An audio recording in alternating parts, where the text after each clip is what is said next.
Could one quirky comedy actor have had a completely different career had he starred in Donnie Darko? You may be surprised how much can change when an actor turns down a role. Marvel Studios wanted to make a thunderous impact with its new cinematic universe back in 2008, so it set out to employ a few big names for its debut feature, Iron Man. One of the first to sign up was actor Terrence Howard, who had been nominated for an Academy Award a few years earlier for his performance in Hustle and Flow. He was cast as Tony Stark's best friend, James Rhodes, an Air Force pilot who in the comics eventually becomes an armored hero himself named War Machine. Though Howard didn't suit up in Iron Man, the clear implication was that he'd get his shot in the sequel. But any plans to do so were scrapped when the studio attempted to slash his fee for Iron Man 2. The actor refused to budge in negotiations, and Marvel responded by simply firing him and bringing in Ocean's 11 star Don Cheadle as his replacement. Howard later said that this ousting all but destroyed his career. He would eventually rebound, starring in the Fox drama Empire beginning in 2015. But there's no denying that his movie career took a massive hit after missing out on Iron Man 2. Cheadle, meanwhile, went on to play Rhodes in a pair of Iron Man sequels. He also reprised a part in Captain America Civil War, 2 Avengers movies, and a couple Disney Plus series. He's slated to take the lead in his own Marvel movie, Armor Wars, though it doesn't have an official release date as of early 2024. Initially a quasi-sequel to the 1968 thriller The Detective, 1988's Die Hard evolved into its own action movie. This led producers to look for a big name to play the film's disillusioned cop, John McClane. In addition to established movie stars, the studio also looked at big names from the small screen, eventually settling on Moonlighting star Bruce Willis. He wasn't the first choice though. Don Johnson of Miami Vice fame was initially offered the role. For whatever reason, Johnson passed, and Willis stepped in, eventually leading to what is now considered one of the best action movies of all time. From there, Willis all but put TV behind him, and was one of the biggest box office draws of the 1990s, starring in Pulp Fiction, 12 Monkeys, Armageddon, and The Sixth Sense. He also reprised the role of McClane in 4 Die Hard sequels. Johnson, meanwhile, continued on Miami Vice through 1989, but his career stalled out from there. He made a comeback in 1996 with his TV series Nash Bridges, which lasted a strong 6 seasons, but he never did find the blockbuster movie success that his replacement Bruce Willis did. In the early 2000s, Rachel Dratch made a name for herself on Saturday Night Live with characters like Debbie Downer, and was ready to take the next step in her career after leaving the show in 2006. Aiming to grab a leading role on a hit TV sitcom, she discovered that her SNL compatriot Tina Fey had created a part just for her in the semi-biographical workplace comedy 30 Rock. After filming a pilot episode, however, the decision was made to ditch Dratch in favor of Jane Krakowski, who went on to play pompous actress Jenna Maroney for 7 seasons. Dratch never rebounded, sadly, though she did make a series of guest appearances on 30 Rock in a variety of different roles. Eventually, she turned to voice acting, where she found success on Fish Hooks, The Awesomes, and Imaginary Mary, among others. Dratch doesn't seem to struggle for work, but there's no telling where her career might be had she not been scratched from the Emmy Award-winning 30 Rock. Well, I hadn't thought of that. That's the thing, so few do. Along with the likes of Breaking Bad and Mad Men, the FX crime drama Sons of Anarchy helped usher in a wave of prestige TV drama in the late 2000s, and Charlie Hunnam was at the center of it all. For 7 seasons, he starred on Sons of Anarchy as Jax Teller, head of a dangerous motorcycle gang. From there, he became a genuine international sex symbol with a mix of bad boy charm and rugged good looks. During the show's run, he'd already taken a shot at the silver screen, starring in films such as Pacific Rim. When Sons of Anarchy ended, it seemed that nothing would stop him. A few failures, however, cut him down to size. This included the disastrous attempt at a cinematic universe in King Arthur, Legend of the Sword, and an ill-advised remake of Papillon. But he almost had a chance to assert his box office dominance when he was offered the role of Christian Grey in the controversial adaptation of the erotic novel 50 Shades of Grey. Despite his enthusiasm for the film, Hunnam had to leave the project due to scheduling conflicts. He was quickly replaced by Jamie Dornan, and it's a moment that Hunnam admitted has haunted him ever since. While he starred in interesting films like Crimson Peak and Triple Frontier, he still never found a project that's been as successful as 50 Shades. Sometimes there's no better way to fill a role in a movie than to cast an actor who's already played a similar character to great acclaim. That was the case when the producers of Grease set out to find an actor to play leather-jacketed greaser and teen rebel Danny Zuko for their big screen adaptation of the classic musical. Their first choice was Henry Winkler, who'd already become a star on television for playing the similar character Arthur Fonzie Fonzarelli in the generational sitcom Happy Days. Concerned about typecasting, Winkler declined. "'Cause I'm the Fonz, huh? Hey. The part instead fell to John Travolta, whose breakout hit Saturday Night Fever hadn't even been released when he snagged the role. At the time, it might have seemed like the right move for Winkler, whose career playing the Fonz on the small screen continued unabated until the mid-80s. But Grease helped catapult Travolta to movie legend status, while Winkler was mostly stuck on television. Winkler has thankfully found plenty of success of his own over the years, most recently earning acclaim for his role on HBO's Barry. But he's acutely aware of the fact that he might have become a bigger star had he said yes to Danny Zuko. He told Newsweek, "I went home and had an orange juice. John Travolta said yes to the role, and he went home and bought a plane." In the late 1980s through the 1990s, Christina Applegate was a TV sitcom star, appearing as daughter Kelly Bundy in Married with Children. During the show's 11-season run, she attempted to make the jump into the movies but didn't have much success, starring in disappointments like Don't Tell Mom the Babysitter's Dead, Vibrations, and a bit role in the Tim Burton flop Mars Attacks. In 2001, she was offered the lead in the comedy Legally Blonde. But perhaps due to her spotty track record and apparent need to pick her projects more carefully, she hesitated. Feeling like it was too much like her role as Kelly Bundy, she chose not to do the film. As we know now, Applegate's decision to pass on the project wound up being a major blunder. Legally Blonde was a massive hit and helped her replacement, Reese Witherspoon, break out in Hollywood. Applegate told Vanity Fair many years later, "I wouldn't toy with the idea of Legally Blonde because it felt too fresh getting out of Married with Children. It was very similar on paper." Looking back, the actor eventually concluded that passing on the role of Elle was a mistake. Aside from the money she would have made, missing Legally Blonde shut down her chances at other big movies, as Witherspoon went on to become a box office star. From Rocky to Rambo, Sylvester Stallone was one of the biggest action heroes on the scene. In 1993, he went sci-fi for Demolition Man, where he played a 20th century cop named John Spartan, who was cryogenically frozen and unthawed in 2032. With the help of a young female officer in the future police force, he must track down a deadly killer from his past. For Stallone's sidekick, the movie casts a mostly unknown actor, Sandra Bullock. But she was actually a replacement for Laurie Petty, who was fired after just 2 days of shooting. At the time, Petty was coming off a star turn in the baseball movie A League of Their Own, and according to Variety, she was fired due to creative differences with producer Joel Silver. Though Petty did rebound with Tank Girl a couple of years later, which became a cult classic in its own right, the bulk of her subsequent career has been in smaller indie films, supporting roles, and television. While she's carved out a nice niche for herself over the years, Petty never did match the heights of Bullock, whose part in Demolition Man helped rocket her to fame.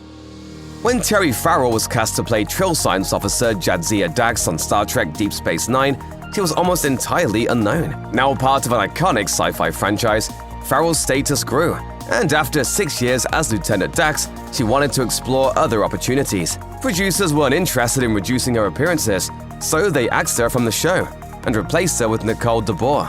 In the immediate aftermath, Farrell did snag a leading role in Becca alongside sitcom legend Ted Danson. But after a solid few seasons, Becca bottomed out and Farrell's career never recovered. She spent years in a war of words with Trek producers who claimed she'd been greedy during contract negotiations.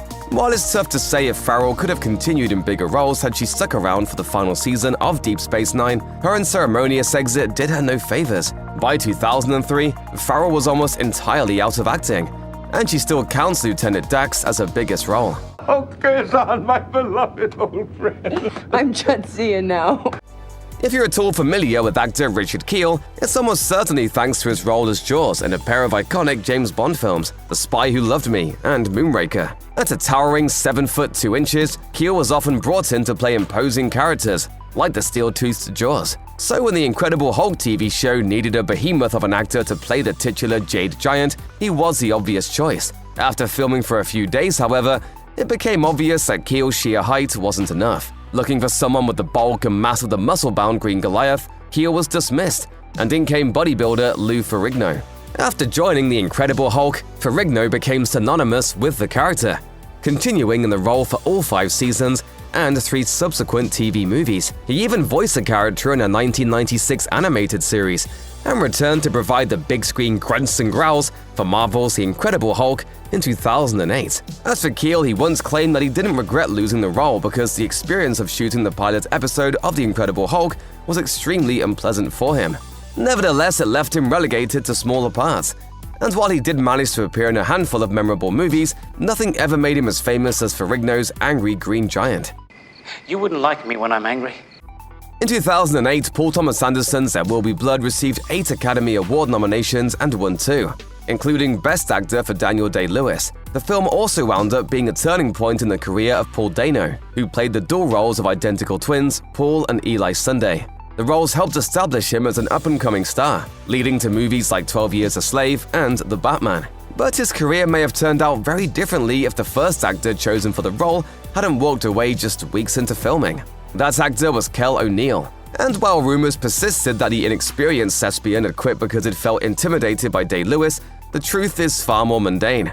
Not feeding up to the rigors of the role, O'Neill decided to leave and the producers agreed, paving the way for Dano's introduction into the film. Since then, O'Neill has largely disappeared from acting, with his last on-screen appearance coming in 2010. Despite how it impacted his career, O'Neill doesn't seem to regret losing out. He felt that acting ultimately wasn't a fit for him, so he moved behind the camera to direct The Empire Project in 2012. Speaking about Anderson in an interview for PBS's POV Interactive Shorts, he explained, "If he hadn't fired me from There Will Be Blood, I would probably still be an actor dreaming of making my own films." One of the biggest sitcom hits of the early 90s, The Fresh Prince of Bel-Air, was led by a young Will Smith as the eponymous royal teen from West Philadelphia. For the first 3 seasons, it was actor Janet Hubert who played his aunt, Vivian Banks, but she was booted from the series and replaced by Daphne Maxwell Reid. Conflicting stories about Hubert's departure made the rounds, with the actor tossing dirt at network executives who she believed had it out for her. Smith, however, had a different story. He claimed it was actually Hubert's behavior on the set that led to her firing, adding that she wanted the show to be more about her than the title character. He even alleged that she had referred to him as a snot-nosed punk, and that she was mad he got his own show. Whether it was her attitude or just her exit itself, Hubert struggled to find more regular work in the aftermath. She fell into a series of single-episode guest parts on various TV shows, including Coach, Dave's World, and The Pretender. It wouldn't be until 2005 that she'd even have a regular role on TV again, this time on the daytime soap One Life to Live. It was far from the network's sitcom success she'd once enjoyed more than a decade earlier.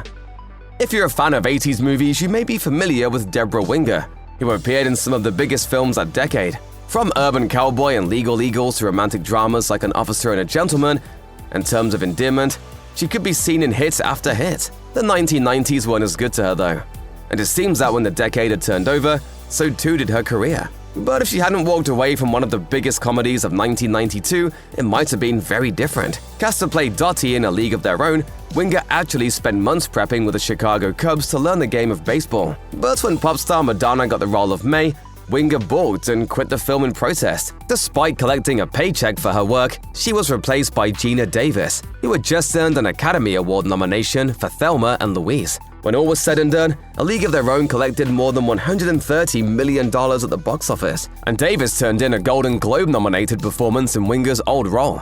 Winger herself never starred in a blockbuster film ever again. There's no crying in baseball. The Hogan Family might be one of the 1980s most underrated sitcoms, airing for 6 seasons between 1986 and 1991. It starred Sandy Duncan as Aunt Sandy, who arrives to take care of her 3 precocious nephews after the death of her sister. But the Hogan Family actually started out under the name Valerie, and initially starred Valerie Harper from The Mary Tyler Moore Show, and Rhoda. She played a busy housewife and mother. However, due to a bitter contract dispute between Harper and the studio over a pay increase, her character was killed off after the 2nd season. In the aftermath, Sandy Duncan was brought in to lead the show for 4 more years. And though it didn't propel Duncan to superstardom by any metric, Harper's contentious dismissal did effectively end her days as a sitcom star. While she did get the last laugh in the courtroom, suing the studio and ultimately receiving $1 million settlement for wrongful termination, her career as a leading lady was all but over. Perhaps studios were leery about hiring her after the debacle. But whatever the case, Valerie was the last time Harper would star in her own series, aside from the short-lived 1990 show City. Rachel Lee Cook first gained attention for starring in The Babysitters Club in 1995, before more hit teen flicks brought her to greater prominence. These included leading roles in All I Want to Do with Kirsten Dunst and Gabby Hoffman, and of course her star turn in She's All That opposite Freddie Prinze Jr. in 1999. She had a chance to become a true superstar a year later, when she was picked by director Bryan Singer to play Rogue in the first X-Men film, but she turned down the offer. Instead of Cook, it was Anna Paquin who nabbed the part, and the replacement star would go on to appear in 4 X-Men films. Paquin turned that fame into a lead role in True Blood, and 20 years later, Cook's career is hardly much by comparison. Looking back in 2021, she called the decision not to play Rogue a huge misstep, and it's not difficult to understand why. But according to Cook, she was being advised to pick her roles carefully for fear of not being taken seriously. She told Insider, "I definitely did things for the wrong reasons." Wait, it's not over yet. The decision to pass on X-Men becomes all the more perplexing when you realize she instead chose to star in the box office flop Josie and the Pussycats. In the early 2000s, there were few hotter names than rising star Josh Hartnett. After breaking out in hits like Pearl Harbor and Black Hawk Down, Hartnett met with director Christopher Nolan to discuss the possibility of taking on the title role in Batman Begins. But comic book movies didn't have a good reputation at the time, and fearing it might actually hurt his nascent career, the actor took himself out of consideration. American Psycho star Christian Bale was eventually cast as a Caped Crusader. The film made Bale a bona fide A-lister, while turning Nolan into one of Hollywood's hottest directors. Hartnett, meanwhile, missed a chance to rebound from his failure on Hollywood Homicide, and instead starred in the notorious flop Lucky No. 11. Open about his regret for bypassing the chance to be Batman, Hartnett made no secret that the movie was a big mistake that hurt his career. He even felt it put him on the outs with Nolan. Hartnett told Playboy in 2015, "He didn't want to put me in the Prestige. They not only hired their Batman for it, they also hired my girlfriend at the time." Nearly 2 decades later, the director and actor have apparently patched things up, as Nolan gave Hartnett a role in 2023's Oppenheimer.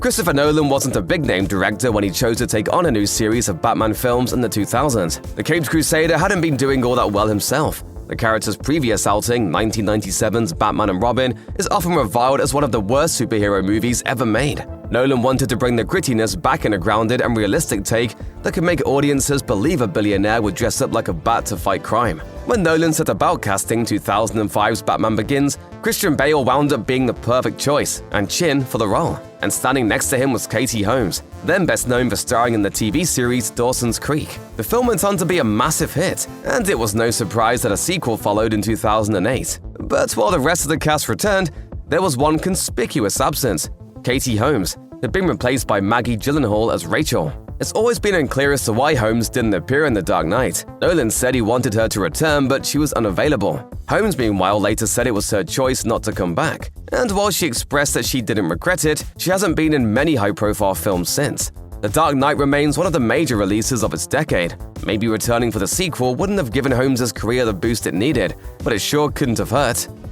Harrison Ford was one of the true megastars of the 1980s, thanks in large part to starring roles in 2 of the decade's biggest franchises, Star Wars and Indiana Jones. The latter is, in many ways, Ford's own personal franchise. More than 4 decades after the original Raiders of the Lost Ark, 2023's Indiana Jones and the Dial of Destiny still featured Ford as the archaeological action hero. So it may come as a bit of a surprise that, originally, Ford wasn't meant to play the part. Producer George Lucas had already worked with him on American Graffiti and Star Wars, and wasn't interested in doing so a 3rd time. So Tom Selleck was offered the part. Unfortunately, he landed 2 roles simultaneously, not only Indiana Jones, but also the lead in the CBS TV show Magnum P.I.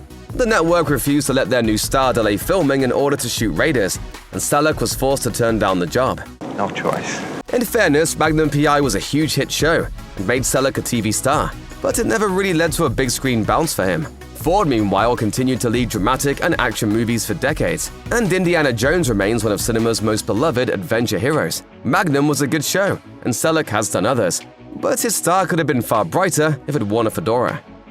One of the biggest cult hits of the early 2000s, Richard Kelly's Donnie Darko starred Jake Gyllenhaal as a troubled teen dealing with visions of a monstrous rabbit and the complexities of time travel. The 2001 film wasn't a big hit in theaters, but it became an instant cult classic on home video, and Gyllenhaal gained attention with his moody performance. It may surprise some to learn that it was actually Jason Schwartzman who was first cast in the role. In fact, it was his presence on the project that actually got the movie made in the first place. Unfortunately, due to scheduling conflicts, Schwartzman had to drop out at the 11th hour. Kelly was forgiving, knowing the film never would have been greenlit without the Rushmore star, and Gyllenhaal stepped in. In hindsight, it's easy to see why his departure was a mistake, as Schwartzman instead went on to star in Slackers, an unfunny and forgotten teen sex comedy. He struggled to land another hit before finding his niche in quirky comedies, reuniting with Rushmore director Wes Anderson for 2007's A Darjeeling Limited and The Grand Budapest Hotel in 2014.